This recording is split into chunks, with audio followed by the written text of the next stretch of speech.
I stood frozen in the doorway of my sister Helen's opulent living room, my heart pounding as I took in the scene before me. Helen, her face twisted with disdain, gripped her daughter Emily's arm tightly. The little girl's eyes were wide with confusion and fear. "You're taking her. I can't have a sick daughter ruining my remarriage. Do you understand, Abby?" Helen hissed, shoving Emily towards me. I instinctively reached out to steady my niece, feeling her small frame trembling beneath my hands. "Helen, what are you talking about? You can't just—" "I can, and I am," Helen snapped, cutting me off. She strode across the room, her high heels clicking against the marble floor. "Joshua's coming to pick me up in an hour, and Emily needs to be gone before then." I gaped at my sister, struggling to process her words. "Joshua, your fiancé? Does he even know about Emily?" Helen's laugh was brittle. "Of course not. And he's not going to find out. That's where you come in, dear sister." Anger flared within me, hot and fierce. "You expect me to just take Emily and pretend she doesn't exist? She's your daughter, Helen.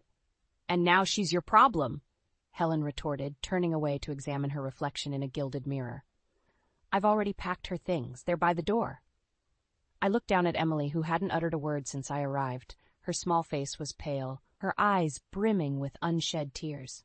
I knelt down beside her, my voice gentle. "Emily, sweetie, are you okay?" Before she could respond, Helen's sharp voice cut through the air.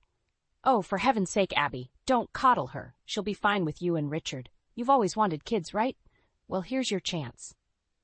The casual cruelty in Helen's tone made my blood boil. I stood up, squaring my shoulders. "You can't just abandon your child, Helen. This isn't like when we were kids and you dump your responsibilities on me. This is a human being. Your daughter." Helen whirled around, her eyes flashing. "Don't you dare lecture me about parenting, Abby. You have no idea what it's been like dealing with her issues. I deserve a chance at happiness, and Joshua is my ticket out of this mess." I felt Emily press closer to my side, and I wrapped an arm protectively around her shoulders. "And what about Emily's happiness? Have you even considered that?" "She'll be happier with you," Helen said dismissively. "Now, if you don't mind, I need to finish getting ready. Joshua will be here soon." As Helen turned back to the mirror, I made a split-second decision. "Fine, we're leaving. But this isn't over, Helen." I gently guided Emily towards the door, pausing only to grab the small suitcase that held her belongings. As we stepped out into the warm afternoon sun, I heard Helen call out behind us. "Oh, and Abby, don't even think about trying to contact me. As far as I'm concerned, this chapter of my life is closed." The door slammed shut, the sound echoing in the quiet suburban street. I looked down at Emily, who was clutching my hand tightly. "It's okay, sweetheart," I murmured, trying to keep my voice steady. "You're going to come stay with me and Uncle Richard for a while. Is that all right?" Emily nodded silently, her eyes still wide with shock. As we walked to my car, my mind raced. How was I going to explain this to Richard? How could we possibly care for a child, especially one with health issues we knew nothing about? I helped Emily into the back seat, making sure she was securely buckled in. As I slid behind the wheel, my phone buzzed with an incoming call. Richard's name flashed on the screen. Taking a deep breath, I answered. "Hey, honey. Listen, we need to talk. Something's happened and, well, we're about to have a house guest."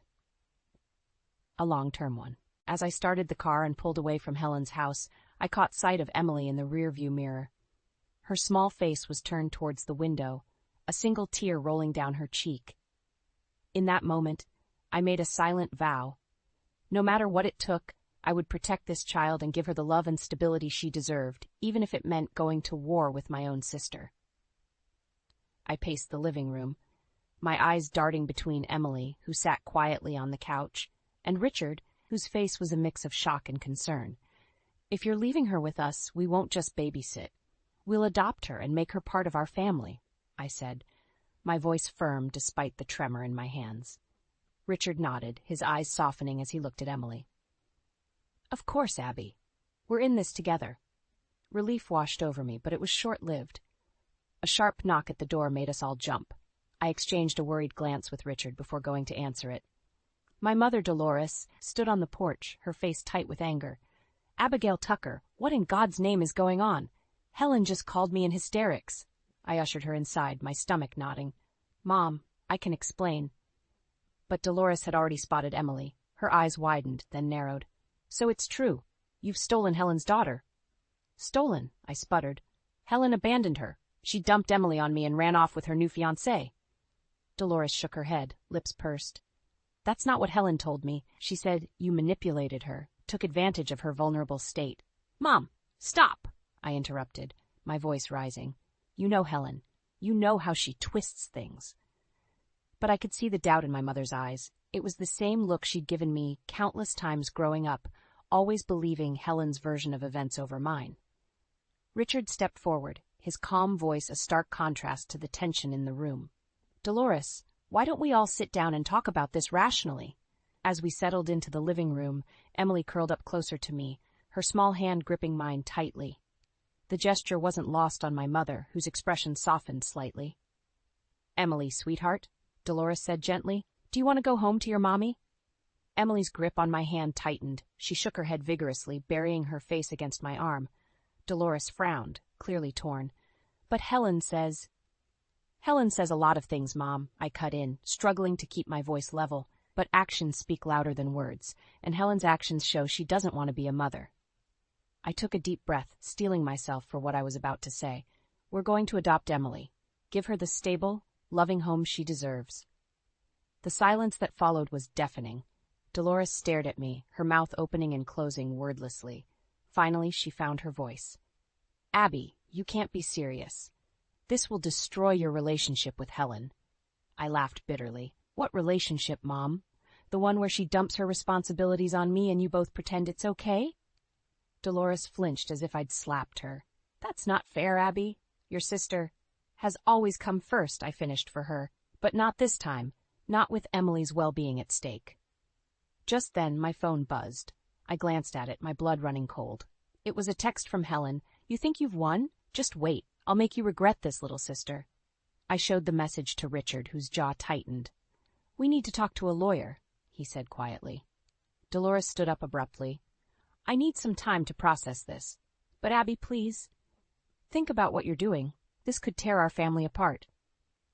As she left, I felt a mix of anger and sadness, but looking at Emily, peacefully asleep against Richard's shoulder, I knew we'd made the right choice.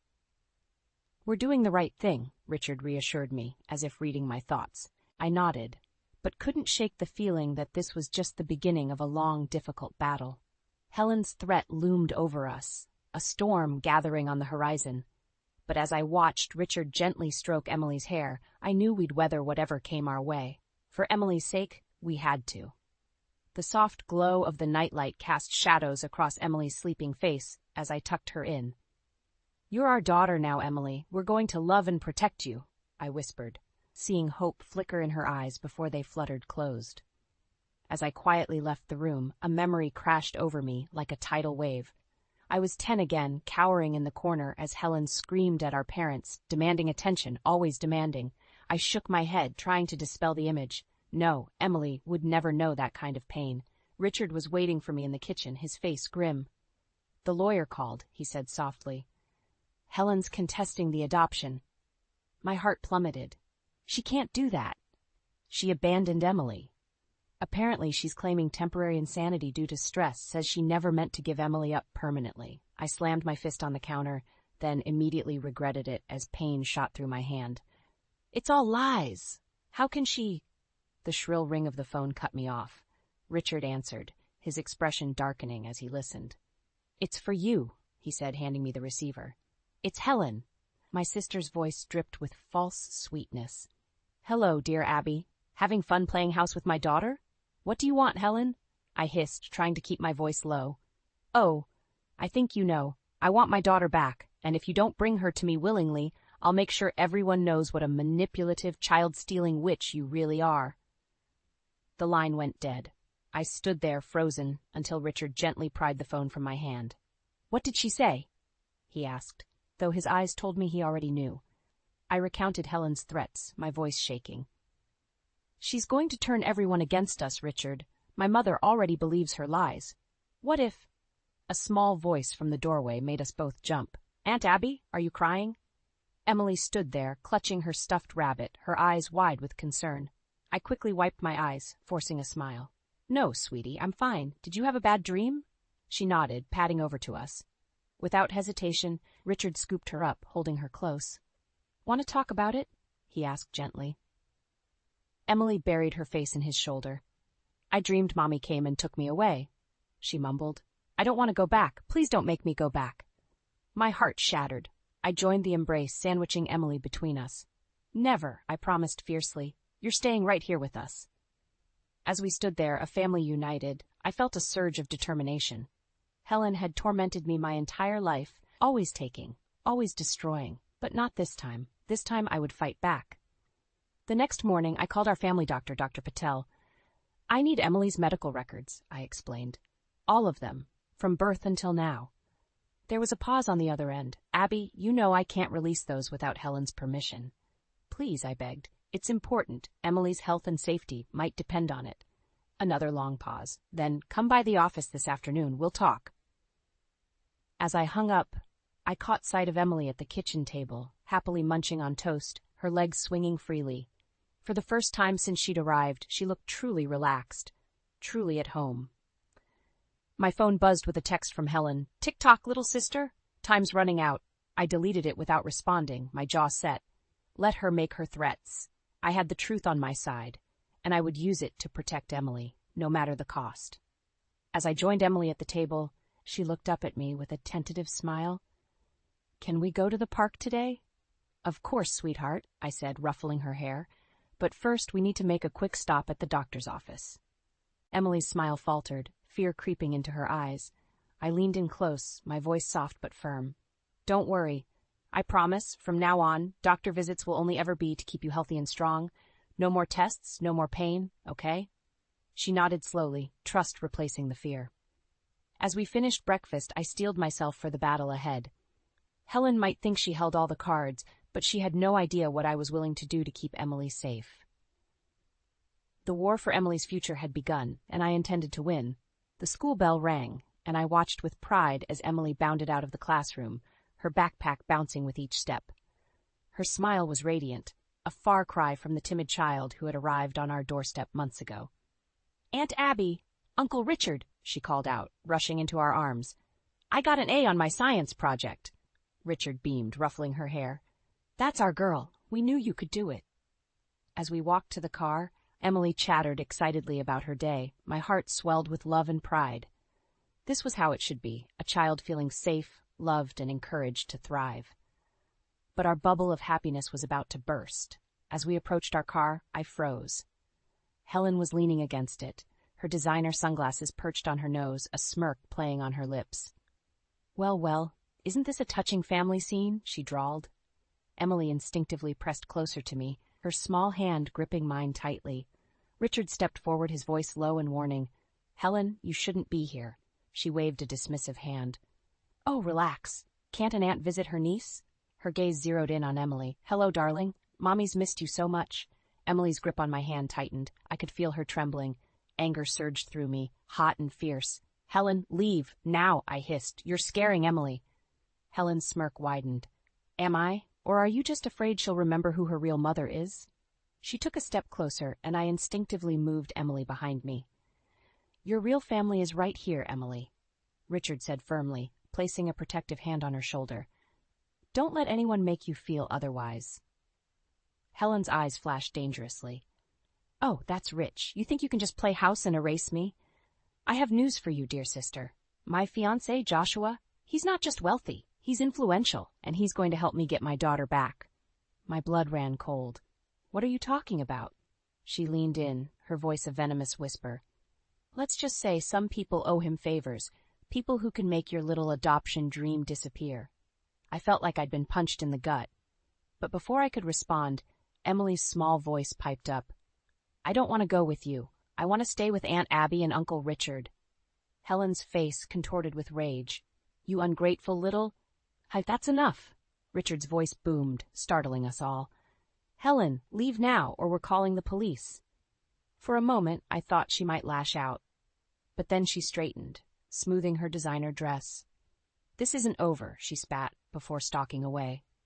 The drive home was silent, the weight of Helen's threats hanging over us. As soon as we arrived, I called our lawyer, relaying Helen's words with shaking hands. "This is serious, Abby," he said gravely. "If she's got connections, this could get ugly. We need to be prepared for a fight." After I hung up, I found Richard and Emily in the living room. Emily was curled up on Richard's lap, her face buried in his chest. My heart ached at the sight. "Your real family is right here, Emily," Richard was saying softly. "We love you, and we're going to do everything we can to keep you safe." Emily looked up at me as I entered, her eyes brimming with tears. "I don't want to leave," she whispered. I knelt beside them, taking her small hands in mine. "Listen to me, sweetheart. No matter what happens, no matter what anyone says, you are our daughter. We will fight for you with everything we have." As I held my family close, I knew we were at a crossroads. Helen's threats weren't empty. She had resources and determination on her side, but so did we, and we had something she didn't: genuine love for Emily. In that moment, I made a decision. We wouldn't just defend, we would fight back. Helen had underestimated us for the last time. Whatever it took, whatever sacrifices we had to make, we would keep our family together. The battle for Emily's future was about to begin in earnest, and I was ready for war. The doorbell rang, its cheerful chime a stark contrast to the dread that filled my stomach. I knew who it was before I even opened the door. Helen stood there, immaculate as always, with a man I assumed was Joshua by her side. Her smile was saccharine sweet, but her eyes were cold. "Hello, sister dear," she purred. "Aren't you going to invite us in?" I wanted to slam the door in her face, but I knew that would only make things worse. Reluctantly, I stepped aside. As they entered, I caught sight of Emily peeking around the corner. Her eyes widened with fear, and I gave her a reassuring nod. "Emily, sweetheart, why don't you go help Uncle Richard in the garden?" Helen's eyes narrowed. "No, I think Emily should stay. After all, this concerns her." I felt my anger rising. "Stay away from her, Helen. You lost the right to call yourself her mother when you abandoned her," I said, firmly standing my ground. Joshua cleared his throat. "Mrs. Tucker, I understand this is a delicate situation, but surely you can see that Emily belongs with her mother." "Her mother?" I scoffed. "The woman who dumped her on our doorstep because she was an inconvenience?" Helen's face contorted with rage. "How dare you? I was going through a difficult time. You have no idea what it's like." "No, Helen, you have no idea," I interrupted, my voice shaking with emotion. "You have no idea what it's like to love a child so much, you'd sacrifice everything for them. To stay up all night when they're sick, to celebrate every tiny victory, to—" "Enough!" Helen shrieked. She turned to Joshua, her voice suddenly syrupy. "Darling, show her the papers." Joshua pulled out an envelope, his expression uncomfortable. "Mrs. Tucker, we've filed for custody of Emily. Given that Helen is her biological mother, and considering our resources, we're confident the court will rule in our favor." The world seemed to tilt on its axis. I grabbed the back of a chair to steady myself. "You can't do this," I whispered. Helen's triumphant smile made my blood boil. "Oh, but we can, and we will. Emily is coming home with us, where she belongs." Just then, a small voice spoke up. "No." We all turned to see Emily standing in the doorway, her little fists clenched at her sides. "I don't want to go with you. I want to stay here with Aunt Abby and Uncle Richard." Helen's face softened, but there was a dangerous glint in her eye. "Sweetie, don't you miss Mommy? We can be a family again with a new daddy who can give you everything you want." Emily shook her head vehemently. "You're not my mommy anymore. Aunt Abby and Uncle Richard are my parents now. They love me." Helen's mask slipped, revealing the fury beneath. She lunged forward, grabbing Emily's arm. "You ungrateful little brat! After everything I've done for you." I moved without thinking, shoving Helen away from Emily with all my might. "Don't you dare touch her!" Helen stumbled back, shock written across her face. For a moment, the room was silent, except for Emily's quiet sobs. Then Joshua spoke, his voice tight. "I think we should leave now, Helen." As they headed for the door, Helen turned back, her eyes blazing. "This isn't over, Abby. I'll see you in court." The door slammed behind them, and I sank to my knees, pulling Emily into a tight embrace. "It's okay, sweetheart. It's okay. We're not going to let them take you away." As I held her, I caught Richard's eye over her head. His face was grim, but determined. We both knew what this meant. The real battle was just beginning. Later that night, after Emily was asleep, Richard and I sat at the kitchen table, surrounded by legal documents and adoption papers. "We can't let them win," I said, my voice hoarse from crying. "We can't lose her, Richard." He reached across the table, squeezing my hand. "We won't. Whatever it takes, whatever we have to do, we're going to fight for our daughter." In that moment, I made a decision. We wouldn't just defend ourselves in court. We would go on the offensive. It was time to dig up every skeleton in Helen's closet, to expose every lie, every manipulation. The war for Emily's future had begun, and I was ready to fight with everything I had. The courthouse loomed before us, its imposing facade a stark reminder of what was at stake. I gripped Richard's hand tightly as we ascended the steps, Emily between us. Today was the day we'd been dreading and preparing for months. As we entered the courtroom, I saw Helen and Joshua already seated, looking smug and confident. Helen caught my eye and smirked. My blood boiled, but I forced myself to remain calm. We had a plan.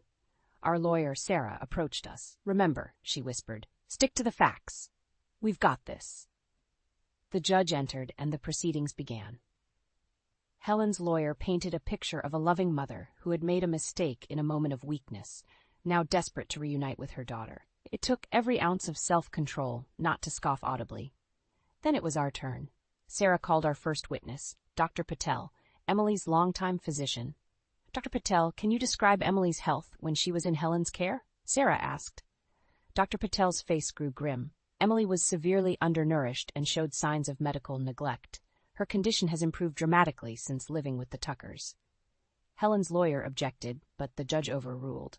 I saw Helen shift uncomfortably in her seat.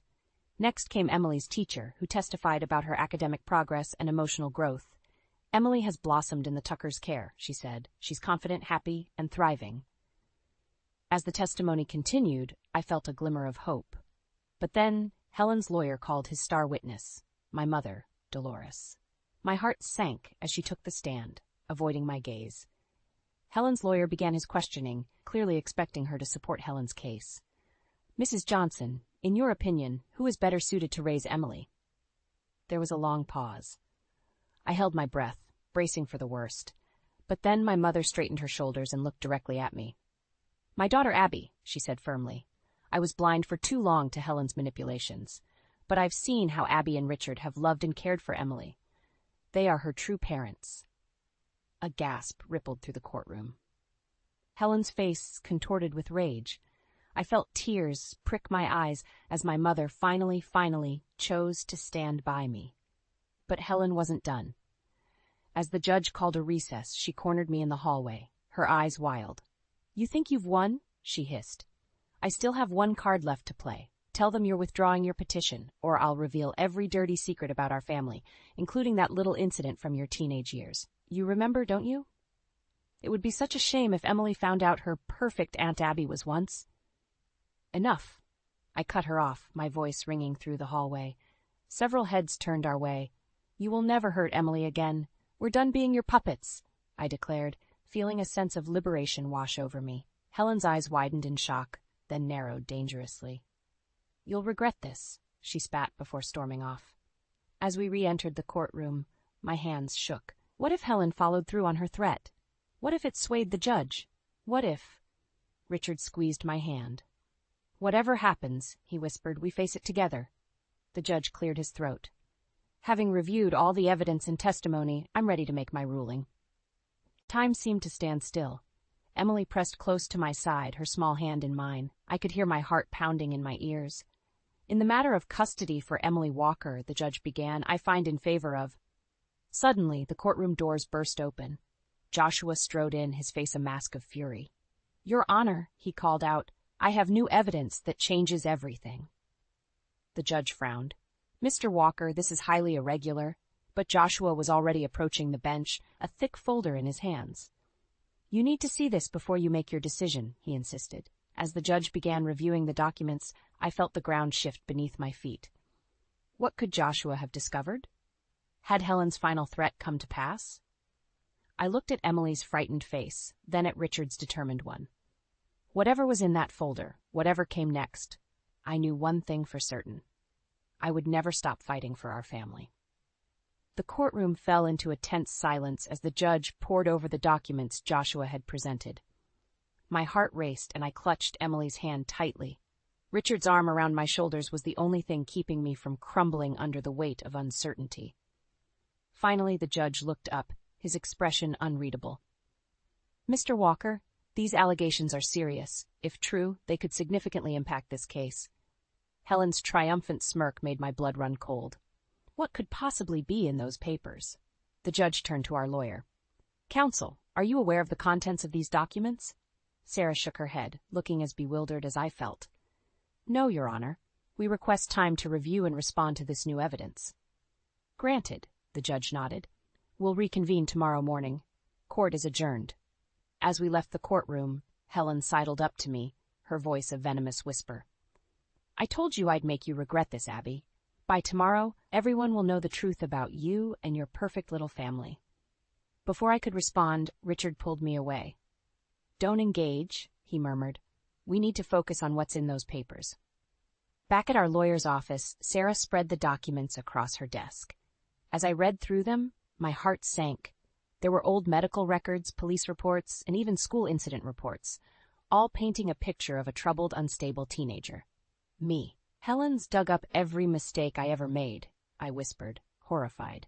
"My rebellious phase, the time I got caught shoplifting, even my brief stint in therapy after Dad died. She's twisting it all to make me look unfit to raise Emily." Richard's face was grim. "But that was years ago. You were a kid dealing with trauma. Surely the judge will see that?" Sarah sighed. "It's not that simple. Helen's lawyer will argue that these incidents show a pattern of instability. We need to counter this narrative, and fast." As we strategized late into the night, my phone buzzed with a text from an unknown number. My blood ran cold as I read it. "I know what really happened the night your father died. Withdraw your petition, or I'll tell everyone." I stared at the screen, my hands shaking. That night had been a blur of grief and confusion. I'd always blamed myself for not being there when Dad had his heart attack, but how could anyone else know about that? "Abby?" Richard's concerned voice broke through my panic. "What is it?" I showed him the text, watching his face darken. "This is blackmail," he growled. "We need to tell Sarah." But as our lawyer read the message, a new fear gripped me. What if fighting this only made things worse? What if dragging all this up hurt Emily? "Maybe," I whispered, hating myself for even thinking it. "Maybe we should withdraw, for Emily's sake." Richard's eyes widened in disbelief. "Abby, no, we can't let Helen win like this. Emily belongs with us." "But at what cost?" I cried, tears streaming down my face. "I can't bear the thought of her learning all this, of her looking at me differently." Sarah leaned forward, her voice gentle but firm. "Abby, listen to me. You've done nothing wrong. These are desperate tactics from someone who knows they're losing. We can fight this." As I wrestled with my doubts, my phone chimed again. This time, it was a video message from Emily, recorded by my mother. Her sweet voice filled the room. "Aunt Abby, Uncle Richard, I love you. Please don't let them take me away." In that moment, something inside me hardened. I thought of all we'd been through, of the family we'd built. Helen had taken so much from me over the years, but she wouldn't take this. I looked up at Richard and Sarah, my resolve strengthening. "Okay," I said, wiping away my tears. "What's our next move?" As we huddled together, planning our counterattack, I knew tomorrow would be the fight of our lives. But looking at Emily's smiling face on my phone, I was ready for battle. This is our family now, I thought fiercely. We build our future together, no matter what. 12 years had passed since that fateful day in the courtroom. As I watched Emily, now a poised young woman of 18, adjust her graduation cap, I marveled at how far we'd come. "Mom, Dad, hurry up," she called, her eyes sparkling with excitement. "We're going to be late for the ceremony." Richard appeared beside me, grinning proudly. "Our little girl off to college. Can you believe it?" I shook my head, overwhelmed by a rush of memories. The bitter custody battle, Helen's desperate attempts to discredit us, the agonizing wait for the judge's final decision. In the end, the truth had prevailed. Helen's manipulations had backfired spectacularly, exposing her own neglect and deceit. The judge had not only granted us full custody, but had also praised our dedication to Emily's well-being. As we drove to the high school, I couldn't help but think of Helen. Last we'd heard, she was living alone in a small apartment, her dreams of a luxurious life with Joshua shattered. Part of me felt a twinge of pity, but it was overshadowed by the joy of the life we'd built. The graduation ceremony was a blur of emotions. As Emily's name was called, we cheered loudly, our hearts bursting with pride. Mayor Robert Evans, who had become a mentor to Emily over the years, presented her with a special community service award. I caught sight of my mother, Dolores, wiping away tears in the audience. After the ceremony, as we gathered for photos, Emily suddenly grew quiet. "Mom, Dad," she said softly, "there's someone I invited today. I hope that's okay." I followed her gaze and felt my breath catch.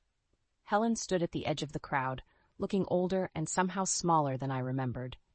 For a moment I was transported back to all the pain and anger of the past. But then I saw the uncertainty in Helen's eyes, the way she hesitated to approach. Emily squeezed my hand. "She reached out a few months ago. We've been talking. I think she's changed." I looked at Richard, seeing my own mix of emotions reflected in his eyes. Then I nodded, making a decision. "Go on," I told Emily. "Invite her over."